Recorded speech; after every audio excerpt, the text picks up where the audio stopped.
The first step is to soak almonds in a bowl overnight. In the morning, you will see that the water is no longer clear. Begin to peel the almonds one by one. Once the almonds are peeled, rinse them and fill the blender jar. Pour water into the jar. Add a spoon of jaggery and a spoon of golden milk coffee whitener. Secure the lid and blend for 2 minutes. Using a rubber band, secure a double-folded cheesecloth over a glass.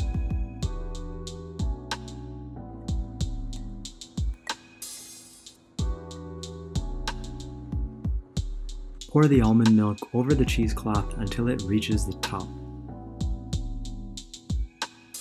Using a spoon, scoop out the almond paste from the cheesecloth and repeat the process until all the almond milk has been filtered through the cheesecloth.